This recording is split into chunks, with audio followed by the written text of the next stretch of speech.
Hai guys, kembali lagi bersama Tekno Itu Santai. Ingat, hanya menggunakan teknologi yang akan membuat Anda lebih santai. Kali ini kita akan bahas sisi lain dari Infinix Note 30, yaitu apa saja yang perlu kamu pertimbangkan sebelum membeli HP ini. Seperti yang kita ketahui, Infinix Note 30 ini menawarkan banyak fitur yang menarik dengan harga yang terjangkau. Namun di balik kelebihannya ada beberapa hal yang perlu kamu perhatikan. Di video ini kita akan bahas kekurangan Infinix Note 30 secara mendetail dan mendalam.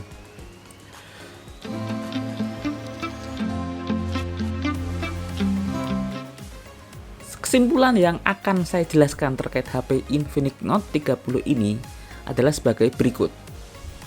Yang pertama, layar HP ini masih IPS dengan bezel yang lumayan tebal. Kemudian untuk prosesornya ini belum maksimal untuk gaming kelas berat. Selanjutnya, bahan HP ini, case-nya ini, plastiknya masih menggunakan plastik. Selanjutnya adalah HP ini baterainya cepat habis dan cepat panas. Kemudian HP ini bodinya ini berat dan terlihat bongsor atau besar. Selanjutnya, HP ini hanya punya 5 multi-touch sampling. Jadi tidak biasanya 10, ini cuma 5. Selanjutnya, HP ini belum 5G. Selanjutnya, kamera utamanya ini cuma 1. 2 lainnya ini itu hanya gimmick aja. Oke, kesimpulannya sudah. Mari kita detailkan.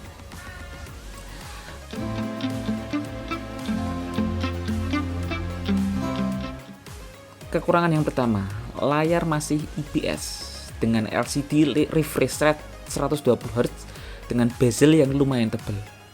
Meskipun Infinix Note 30 ini memiliki layar yang besar dan jernih, salah satu kekurangan HP ini adalah masih menggunakan panel IPS. Panel IPS memang menawarkan kualitas gambar yang cukup baik, namun tidak secerah dan setajam panel AMOLED. Hal ini terlihat pada warna hitam yang tidak sepekat dan sedalam AMOLED dan tingkat kecerahan yang mungkin tidak terlalu optimal saat di bawah sinar matahari. Selain itu, meskipun layar HP ini memiliki refresh rate 120Hz, hal ini masih terasa kurang mulus ya. Ada beberapa pengguna yang melaporkan bahwa animasi dan scrollingnya terkadang masih terasa kurang halus, terutama saat menggunakan aplikasi tertentu. Selanjutnya, performanya hanya cukup untuk penggunaan sehari-hari. Tapi untuk gaming berat, HP ini kurang disarankan. Prosesor MediaTek Helio G99 yang digunakan di Infinix Note 30 ini memang cukup mumpuni untuk menjalankan berbagai aplikasi dan gaming secara lancar. Namun performanya ini mungkin tidak cukup optimal untuk gaming kelas berat dengan grafis yang tinggi. Beberapa pengguna yang menggunakan gaming berat seperti PUBG atau Genshin Impact di setting grafis tinggi melaporkan adanya frame drop dan lag. Meskipun demikian, Helio G99 ini masih mampu menjalankan game-game tersebut di settingan medium atau rendah dengan lancar. Ya, kembali lagi ke harganya ya, dan prosesornya masih G99 ya. Kalau punya budget lebih ya, pasti prosesornya kita pakai prosesor yang lebih tinggi. Kemudian bahan dari case HP ini masih menggunakan plastik. Meskipun desainnya ini bagus, tapi bodinya ini masih terbuat dari plastik yang terkesan kurang mewah. Bahan plastik ini tidak sekuat dan sepremium bahan metal yang digunakan oleh beberapa smartphone yang ada di kelas yang sama. Desain plastik ini juga membuat Infinix Note 30 terasa lebih kurang kokoh. Hal ini mungkin menjadi pertimbangan bagi beberapa pengguna yang menginginkan smartphone dengan desain yang lebih premium dan tahan lama. Selanjutnya adalah baterai di HP ini itu cepat habis dan cepat panas. Saat saya uji untuk melihat YouTube secara offline, ini hanya bisa mendapatkan angka di 17 jaman. Dimana standar HP 5000 ampere buat saya ini adalah 20 jaman. Jujur aja saya tidak melakukan riset data terkait panasnya, tapi yang saya rasakan dibandingkan HP lain di tangan saya, HP ini lebih terasa cepat panas. Yang kelima, HP ini bodinya terasa bongsor dan berat. Ukuran HP Infinix Note 30 ini adalah 168 mm dikali 76 mm dengan ketebalan 8,6 mm dan berat 219 gram. Jadi lebih dari 200 gram. HP ini cukup berat dan besar untuk HP di kelasnya. Dan menurut saya HP-nya juga lumayan tebal. Ini yang membuat saya kurang nyaman menggunakan HP ini. Selanjutnya HP ini hanya punya 5 multi-touch sampling. Sebenarnya buat saya ini nggak terlalu ngaruh ya. Kalau buat saya, karena saya bukan termasuk gaming profesional. Tapi kalau untuk gaming profesional mungkin ini sangat diperlukan. Kekurangan selanjutnya adalah HP ini belum 5G.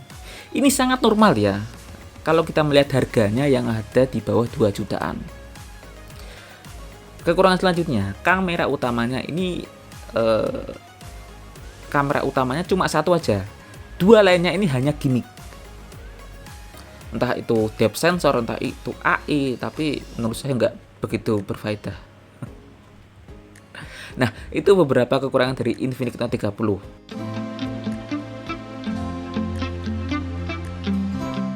Itu dia beberapa kekurangan dari Infinix Note 30 yang perlu kamu pertimbangkan sebelum membeli smartphone ini. Kekurangan-kekurangan HP ini juga diimbangi dengan beberapa hal juga yang ada kelebihan dari HP ini. Di video sebelumnya kita sudah menjelaskan terkait apa kelebihan dari HP ini. Pada akhirnya keputusan untuk membeli Infinix Note 30 ini ada di tangan kamu.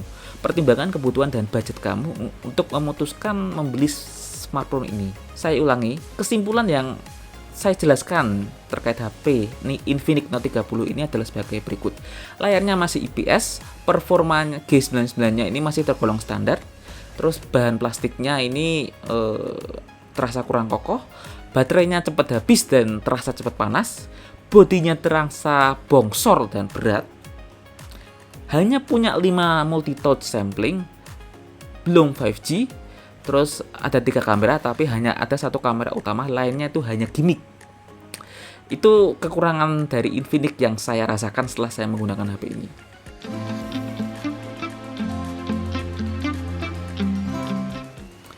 Ingat, hanya gunakan teknologi yang membuat Anda lebih santai. Saya Ais Kuncoro, sekian.